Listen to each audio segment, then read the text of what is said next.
Welcome back to HQ Spotlight. Haley Sutton checking in with you, and we're going to the college football ranks. The Arch Manning era officially underway in the Lone Star State, and there's some lofty expectations for the Longhorns this season because for the first time in the program's history, Texas comes in on top of the preseason coaches poll. They edged out the reigning national champs up in Columbus, Ohio, along with a handful of other teams. Now, the Horns are also anchoring our CBS Sports college football preseason poll. You see them there up at the top with Penn State, Ohio State, Clemson, and Georgia rounding out the top five. Of course, if you remember, Texas is coming off a season where they advanced all the way to the college football playoff semifinals. And this year, Horns fans are hoping Arch Manning can take them all the way back to the top. Of course, there's always some pushback when it comes to the rankings, so let's do the same song and dance we do with our good friends Chip Patterson and Danny Kanell. Chip, I know you were involved in some of those rankings too. Danny was not, so we're reacting here. We'll get a lot of good conversation going with college football right around the corner. I want to start with the top five rankings, though, gentlemen, because there's been some conversations about who the consensus #1 team is going into the season. We have the top five here. We showed it already earlier. Danny, I'll come to you first here. What do you make of the top five here? Do you agree? Do you disagree? Where are we at? You know, Haley, our producer, James, he asked, is it accurate? And I said, heck no, it's not accurate. Like, this is the worst top five I've ever seen. But the reason I say that is because it's impossible. It's an impossible task to try to place these top five teams in the, quote, right order. There really isn't a clear-cut favorite, which I think is awesome. Like, I think this is setting up to be one of the more entertaining, wide-open college football teams that we've seen. If it was me, I probably would have gone a little bit towards returning experience at quarterback specifically, knowing the importance of the position that's out there, like a Drew Aller coming back at Penn State or a Cade Klubnik coming back at Clemson. But I get why we have some of those other teams in that top five. But I think overall, it is an impossible task to pin somebody down and say, yep, that, just nailed it as far as 1 through 5, because you can make a strong case for any one of these teams in the top five that they should be #1, or you could say Texas doesn't belong, they should be at #5. Like, they're all interchangeable pieces in my mind. You could have 1 blank, #2 blank, #3 blank, and then just have a tie. Fourth place right there. The thing that's interesting to me is the Texas Longhorns getting the #1 spot. They got the #1 spot in the coaches poll. They got the #1 spot in the CBS Sports 136. We haven't seen the Longhorns treated like this since 2009, since sort of the immediate wake of when they won that national championship with Vince Young back in 2005. And so it truly does signal to me that the time of waiting for Texas to be back is gone. And now we get to see how Texas deals with real expectations, because they are going to put it on the line with Arch Manning on the road in Columbus, and they do have to go to Georgia. It is going to be interesting because Texas, they've been building, but we have not seen them as the top dog in more than 15 years. Let's see how they handle expectations. It's so interesting looking at this schedule, guys, because obviously that game we had highlighted, the Red River rivalry, that game used to be like the pinnacle of what Texas would play every year. Now you've got them kicking off the season against Ohio State. You've got Texas A&M in the mix, so there's a lot of matchups and expectations for that Longhorn team. I will mention before we move on here, Chip, you mentioned Vince Young. Mac Brown recently said that he sees a little bit of Arch Manning in Vince Young, kind of sees some parallels in terms of how they've handled that pressure. Maybe not so much playing style, but it will be interesting, to your point, to see if Texas is truly back in that Week 1 matchup against Ohio State. Let's move on to the next 5 teams where we see Notre Dame, Oregon, Alabama, LSU, and Miami in that 6 through 10 range. Chip, kind of feels like to me this is like the prove-it range, right? Like the teams outside of the top 5, they all have championship caliber histories. But in your mind, which of these 5 teams maybe has the most to prove here when it comes to these rankings? Love the way you asked that question, Haley. It's the Miami Hurricanes. I think Miami at 10 is more of the top of the next tier than the bottom of a 6 through 10.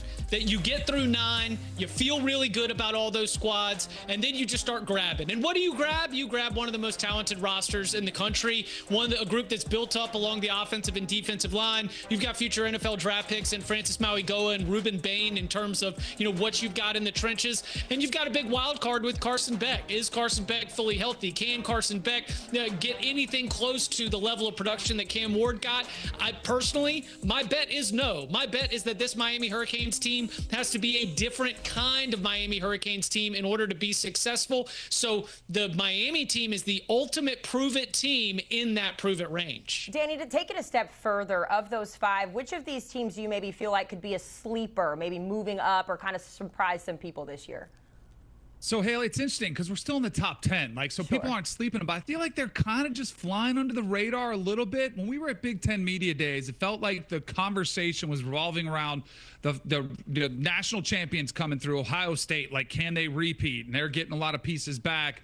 And it was Penn State. They're the team that brings everybody back. So they're kind of the favorite. And yet Dan Lanning's squad, who I'll remind people did win the Big Ten last year, going clean through that slate, that people are kind of just they're keeping an eye on them, but it's oh, that's cute. We'll see if they're there at the end of the season. And yet they've got a roster that's been pretty much restocked. They've got an incredible defense because Dan Lanning is a defensive mind. We talked about Mateo Uyunglele on the Cover 3 podcast today earlier on CBS Sports Network. It does come back to the questions at quarterback, but Dante Moore was one of the highest touted recruits when he came out of high school, went to UCLA. He's kind of had this year to catch his breath. If he develops in the potential of what people think he could be, I think Oregon is going to be right back in that conversation, could be right back in the playoff mix. So I think they're sleeping. They're just kind of flying right under the radar of those top 5 teams. And I don't think they're getting enough attention. It almost feels like last year was a jump scare where we talked all season long about them going to win the national championship no matter what, and then they get blown out in their first opportunity to play. So maybe some optimism or cautious optimism when it comes to the Oregon Ducks. Let's move on to our next tier, guys. That is teams in 11 through 20. It's where we find the Sun Devils, last year's Big 12 winners, as well as a handful of SEC and Big Ten teams hoping to make some noise, kind of, DK, to your point. And Danny, the thing that jumps out to me when I'm looking at this graphic is the fact that Tennessee comes in at number 20. Now, this is a team, kind of a similar conversation, where the Nico Iamaleava hype was loud last year. There were high expectations for the Vols. So I'm curious, how much do you think Nico leaving Tennessee impacted their rankings, and what stands out to you about 11 through 20? So for Tennessee, I do think this massively impacted their perception of the program. And even though he didn't play spectacularly, he had those moments. He started the season so strong, and he had that performance against NC State on the national stage. And the expectation was, all right, he's got 1 year under his belt. He's going to take a big step forward in year 2. And then, of course, we know what unfolded at the spring game. And the fact that it was so late in the game had them scrambling to find a quarterback. And they actually ended up with this pseudo trade with Joey Aguilar coming in from UCLA to Tennessee. Meanwhile, Nico goes out there. It just was so late in the game. I think it's kind of hard to predict what they're going to be. The good news is, if you're Tennessee, is you don't have to be spectacular on offense. They proved that last year. They did have an incredible run game. So I think people are looking at Tennessee and they're like, yeah, I just don't see it. And yet Josh Heupel's proven to be a pretty consistent winner there in Knoxville. So I think it's a school to keep an eye on.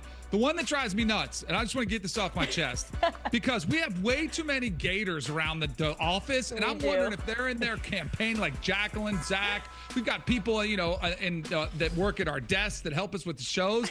Somebody's in there stuffing the ballots for the Gators, because as much as hype has been around this team, I understand some of it. A lot of returning talent. They finished strong down the stretch. But they must have had these polls taken when the 2 days this offseason when DJ Lagway was healthy, because other than that, he's been banged up and on the injured list most of the offseason. There's way too much unknown about his health for me to say, yep, put him in there at number 12. So we got to find out. I think it's Jacqueline. I think I'm going to put it on her. I think she's out there campaigning. I'm going to have to tell her you said that. I feel obligated to defend the Gators when Jacqueline is not here. But I kind of feel it, Danny. There is a lot of Gator hype happening in our building. I don't know, though, Chip, because you made these lists. So I don't know. What do you think about what Danny's saying about your rankings? Well, no, I am one of many voters. I am the curator of this. I am lower than the average of 12. I do have them inside the top 20. They're at 17 in the coaches poll. I think being inside the top 20 is fair. This is the most talented Florida roster that they've had in 5 years. They haven't had Slaughter and Barber on the offensive line, Sapp on the defensive line. Even before you look at the quarterback situation, which is absolutely a concern, we just haven't had a Florida team that has been this loaded up. And I think it speaks to how Billy Billy Napier really does a good job of keeping the locker room together, that more players did not leave this program, because Billy Napier is on the hot seat. And you know that other teams wanted those future NFL draft picks to leave, and they were willing to offer money, but they all wanted to stay. So I think it's okay to be excited about Florida. I just think this is a team that at the end of the season won't have a win-loss record that lines up with a number like 12 in the country just because of the schedule they face. But if you're just going on like a power rating, talent ranking perspective, this is the best Gators team that we have seen in at least 5 or 6 years. All right, so the Gator, we're still out on the Gators. We'll have to check and see. I will mention that Danny did say that SMU's ranking is also disrespectful. So it's not just Gator hate. He's advocating for other teams as well. But sit tight, guys. We're going to do this all over again in just a few minutes. We're going to need your help for the next segment. In the meantime, take a look at those final 5 teams in our 136 preseason rankings through college football. There they are: Kennesaw State, Ball State, Akron, UMass, and Kent State coming in at 136. You can find that full rankings on our website, by the way. So we've seen the full 36, so let's break it down by conference, because the SEC and the Big Ten continue to battle for college football supremacy, but maybe the Big 12 would like a word. We're breaking it all down by conference up next. Welcome back to HQ Spotlight here on CBS Sports Network. The Big Ten is on a bit of a heater right now in the college football world. They've won the last 2 national championships and are in great position to win it again. As you take a look at the league's rankings in relation to that full 136 team ranking we just broke down for you, Penn State is the highest. You'll notice down at the bottom there, Purdue is the lowest at 92. But listen, there's certainly a lot of eyes on that Penn State team, who come in as the highest ranked Big Ten team.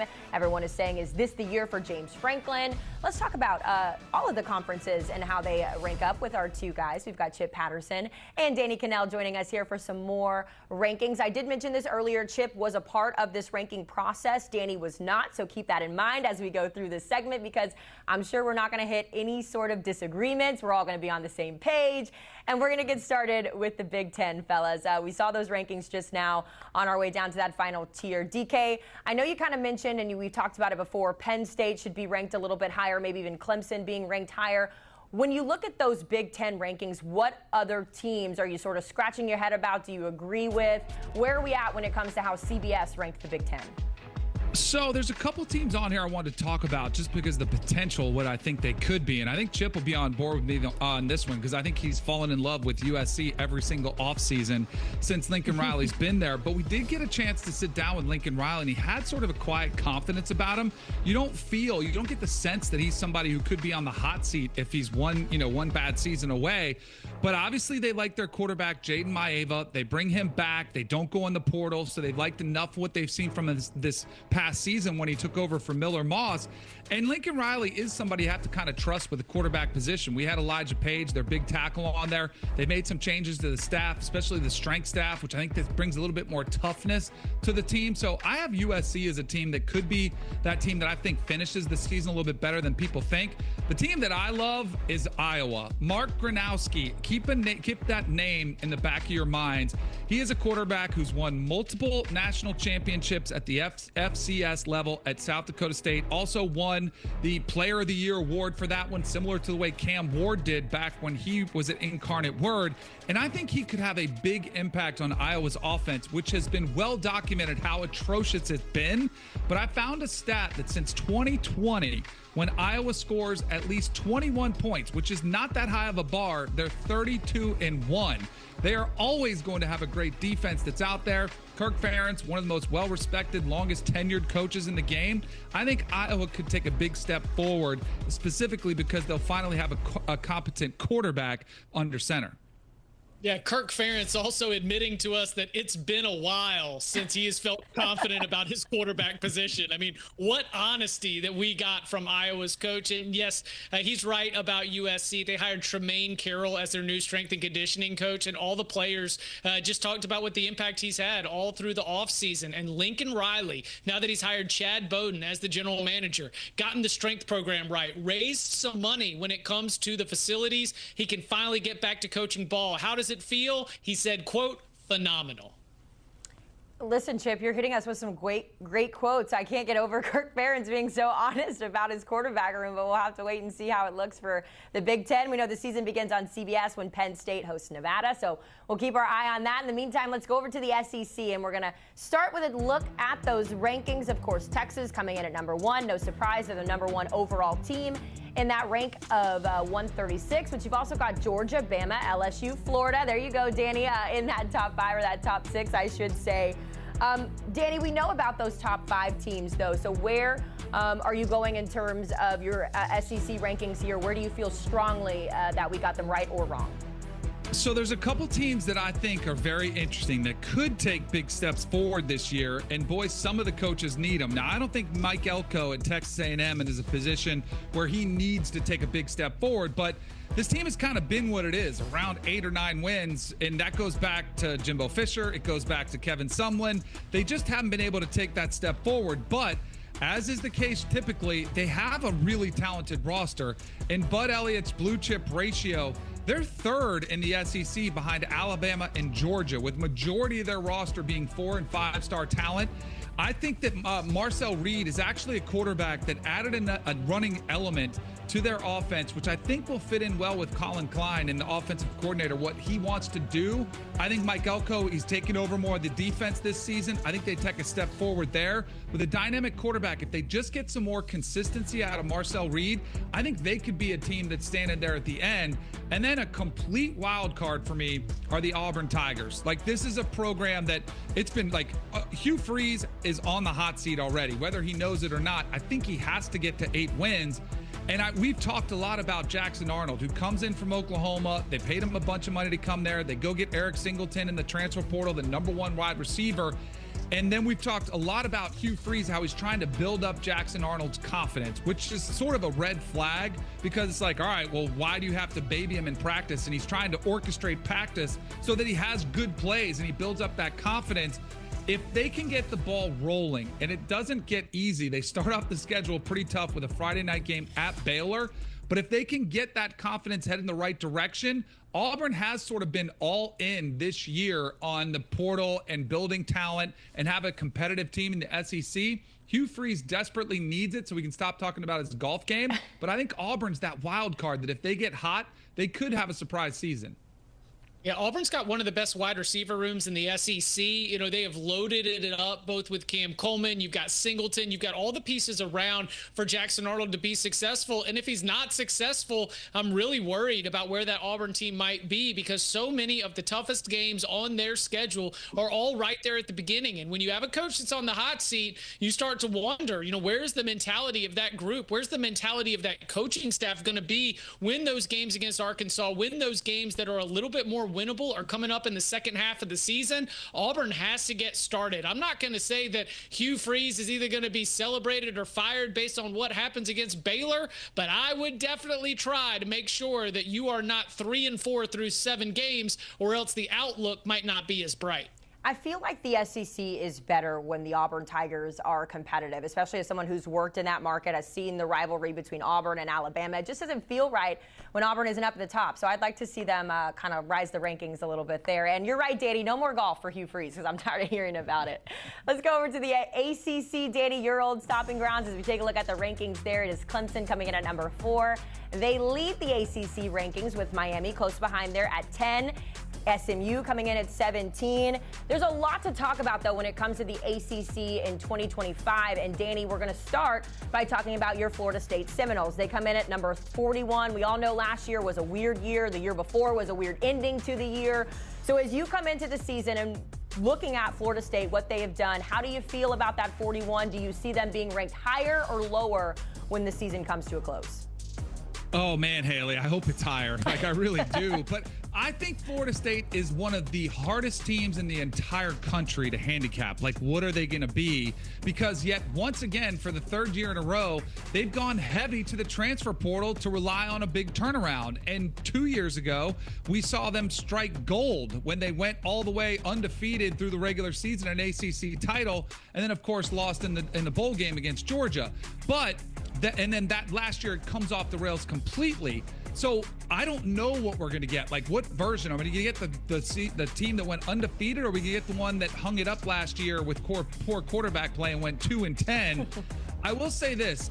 I think they could surprise some people as long as they get better and more consistent physicality up front. That was the thing that surprised me last year, and I think it surprised DJ Uyunglele too, was they never really established the run game. That was one of the best things about bringing in Gus Malzahn. I know he's known to run some gadget plays and, be a little bit of misdirection, but I think they're going to bring a physicality to the offensive front that will take some of the pressure off Thomas Castellanos, the quarterback coming in from Boston College. And one of the best kept secrets, and it's not being talked about enough, are the defensive hires that were made for Florida State. Tony White comes in from Nebraska, brings a couple guys with him. I think the defense is going to take a big step forward this season, too. All right, so we're keeping our eye on the defense. As we know, though, Chip, we can't talk ACC without mentioning Chapel Bill. We know Bill Belichick's going to begin his coaching career at the college ranks as the number 54 team in our rankings. He'll be right in your backyard, Trip, so I'm sure you'll see a lot of UNC, and you'll keep up with it as it goes.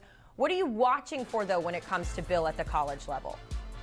A lot of it's going to be whether or not he is going to shore up the defense, because whether it was Larry Fedora or whether it was Mac Brown, it has been 10 to 15 years of North Carolina being just atrocious defensively. Now, luckily, they had a Sam Howell, they had a Drake May, they had explosive offenses that were able to mask a lot of those issues. Amarion Hampton, too, come on down.